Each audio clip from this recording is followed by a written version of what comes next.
wabarakatuh. Perkenalkan, nama saya Sri Maldasam dari Prodi Bisnis Digital dengan kelas A yang akan menjelaskan tentang sejarah, kedudukan, dan fungsi bahasa Indonesia. Baik, yang pertama yaitu pengertian. Bahasa adalah sistem lambang bunyi ujarah yang digunakan untuk berkomunikasi oleh masyarakat pemakainya.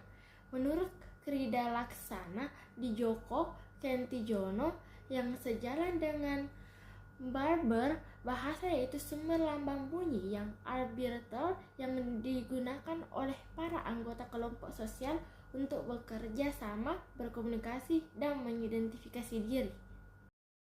Baik, selanjutnya yaitu sejarah bahasa Indonesia.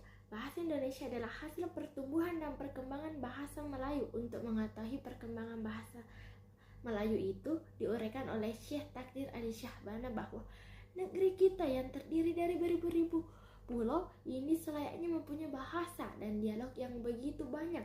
Namun bahasa dan dialog itu sebagai besar termasuk dalam satu rumpunan bahasa-bahasa Melayu, sedangkan sebagian lagi termasuk dalam rumpunan yang lebih besar yaitu rumpunan bahasa Austronesia dan bahasa Melayu Polinesia.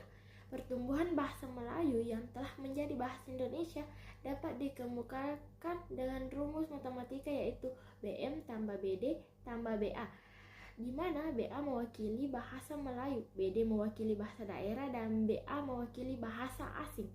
Artinya, modal utama bahasa Indonesia sekarang adalah bahasa Melayu.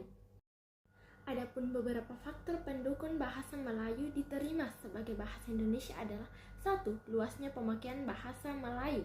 Dilihat dari bahasa Melayu yang diterima karena bahasa Melayu ternyata sudah dipakai sebelum abad ke-20 sebagai bahasa perantara yang tidak hanya dipakai di Nusantara tetapi juga digunakan di sebagian besar daerah Asia Tenggara. 2. Diterimanya penggunaan bahasa Melayu dalam sastra.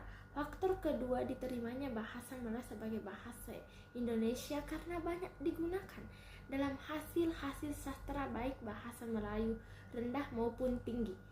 3. Penggunaan bahasa Melayu dalam persuratan kabaran.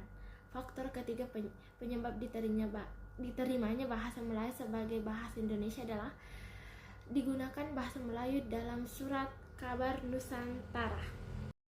Nah, faktor lainnya yang menyebabkan bahasa Melayu diterima sebagai bahasa Indonesia adalah: A. Letak geografis yang istimewa karena kediaman bangsa Melayu itu terletak di Selat Melaka yang menjadi lokasi perhubungan dan perdagangan yang sangat penting antara barat dan timur di lingkungan Asia Tenggara. B. Sifat bangsa Melayu yang perantau, pelayar, dan penjajah pulau-pulau. C.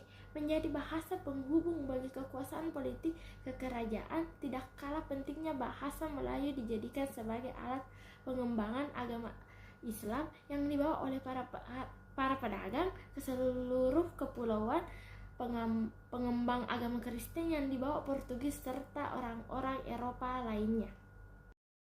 Adapun fungsi bahasa Indonesia memiliki fungsi sejalan dengan kedudukan, yaitu: 1. Bahasa nasional, kedudukan di atas bahasa daerah, hasil perumusan seminar politik bahasa yang diselenggarakan di Jakarta pada tanggal 25-28 Februari 1975, menegaskan bahwa dalam kedudukannya sebagai bahasa Indonesia berfungsi sebagai A. Lambang kebanggaan. Keseluruhan bangsa Indonesia patut berbangga dengan adanya satu bahasa di antara berbagai daerah dengan etnis yang berbeda-beda. Bahasa Indonesia juga membanggakan nilai-nilai sosial budaya luhur bangsa. B. Lambang identitas bangsa Indonesia terdiri dari berbagai etnis atau suku bangsa, sehingga dengan kondisi ini bahasa Indonesia berfungsi sebagai lambang identitas, merupakan lambang bangsa Indonesia. Alat C. Alat pemersatuan berbagai suku bangsa. Artinya bahasa Indonesia merupakan alat memungkinkan untuk menyatu berbagai suku bangsa dan latar sosial dan bahasa dalam bangsa Indonesia.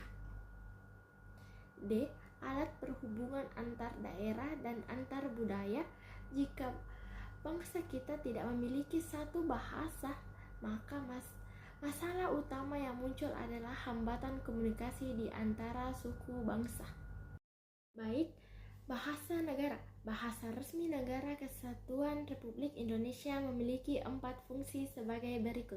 A. Bahasa resmi kenegaraan. Seluruh kegiatan kenegaraan dan penyelenggaraan harus menggunakan bahasa Indonesia seperti kegiatan acara kenegaraan, pidato kenegaraan, dan lainnya. B. Bahasa pengantar di dunia pendidikan. Kegiatan belajar mengajar di dunia pendidikan baik sekolah ataupun perguruan tinggi dan digunakan bahasa Indonesia sebagai bahasa pengantar. C. Alat perhubungan pada tingkat bahasa Indonesia sebagai alat perhubungan untuk kepentingan perencanaan dan pengembangan seperti kepentingan pemerintah. D. Alat pengembangan kebudayaan dan iptek Indonesia kaya akan kebudayaan yang sesuai dengan sukunya sehingga kebudayaan itu perlu dikembangkan dan dikomunikasikan kepada berbagai suku bangsa. Selanjutnya, kedudukan bahasa Indonesia pada dasarnya dibedakan atas 2 yang bertolak dari sejarah pertumbuhannya, yaitu 1. Kedudukan bahasa Indonesia sebagai bahasa nasional. Kedudukan yang paling utama dari bahasa Indonesia adalah sebagai bahasa.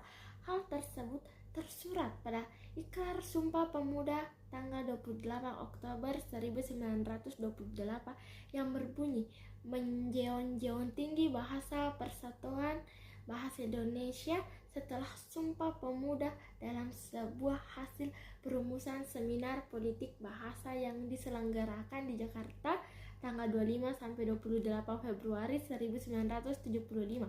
Di antaranya menegaskan bahwa bahasa Indonesia sebagai bahasa. 2. Kedudukan bahasa Indonesia sebagai bahasa negara seiring dengan Hari Kemerdekaan Indonesia 17 Agustus 1945.